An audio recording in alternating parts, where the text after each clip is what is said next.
참빛 곧 세상에 와서 각 사람에게 비추는 빛이 있었나니 그가 세상에 계셨으며 세상은 그로 말미암아 지은 바 되었으되 세상이 그를 알지 못하였고 자기 땅에 오매 자기 백성이 영접하지 아니하였으나 영접하는 자 곧 그 이름을 믿는 자들에게는 하나님의 자녀가 되는 권세를 주셨으니 이는 혈통으로나 육정으로나 사람의 뜻으로 나지 아니하고 오직 하나님께로부터 난 자들이니라. 말씀이 육신이 되어 우리 가운데 거하시매 우리가 그의 영광을 보니 아버지의 독생자의 영광이요 은혜와 진리가 충만하더라. 요한이 그에 대하여 증언하여 외쳐 이르되 내가 전에 말하기를 내 뒤에 오시는 이가 나보다 앞선 것은 나보다 먼저 계심이라 한 것이 이 사람을 가리킴이라. 우리가 다 그의 충만한 데서 받으니 은혜 위에 은혜로라. 율법은 모세로 말미암아 주어진 것이요 은혜와 진리는 예수 그리스도로 말미암아 온 것이라. 본래 하나님을 본 사람이 없으되 아버지 품속에 있는 독생하신 하나님이 나타내셨느니라.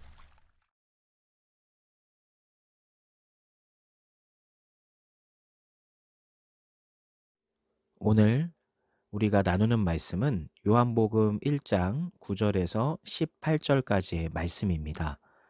이 본문의 전체적인 내용은 빛이 세상을 비추었는데 세상은 그 빛이신 예수 그리스도를 영접하지 않고 있다.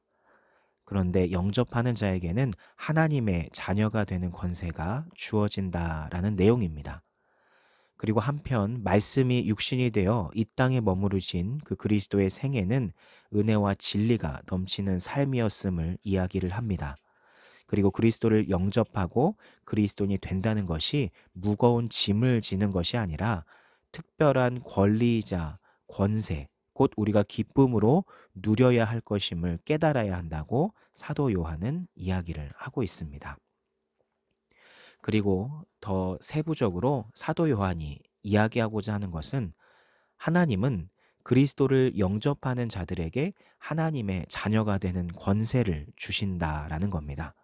권리라고도 할 수 있는데 우리는 여기서 이 권리라는 단어를 묵상해 볼 필요가 있습니다.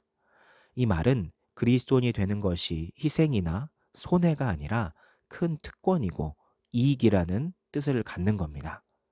신앙생활을 이 세상의 이치에서 보면 큰 희생과 대가를 치르는 것처럼 우리가 생각하기 쉽습니다.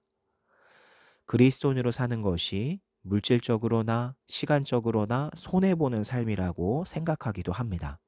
그런데 진짜 그러한 것인지 우리가 깊이 묵상해 봐야 한다는 겁니다. 누릴 권리보다 의무가 많으면 분명히 그거는 내 입장에서 손해이고 희생이라고 말할 수 있습니다. 그런데 성경은 우리가 이 땅, 곧 지금은 주님을 위해 무언가를 포기하고 손해보기도 하지만 결국에는 더욱 큰 것으로 보상받을 것이라고 이야기합니다. 그러므로 신앙인이 이 세상에서 주님을 위해 무언가를 희생하고 포기했다면 그것은 더 큰 상급을 바라보면서 작은 것을 포기한 것에 불과한 거죠. 그러므로 우리는 이것을 희생이 아니라 거룩한 선택이라고 불러야 합니다. 오늘 여러분은 주님을 위해서 무엇을 희생하고 봉사하고 헌신을 하고 있습니까? 아무리 큰 일을 했어도 절대 그것이 손해이고 희생으로 생각하지 마시기 바라요. 더욱 큰 상급이 여러분을 기다리고 있기 때문이죠.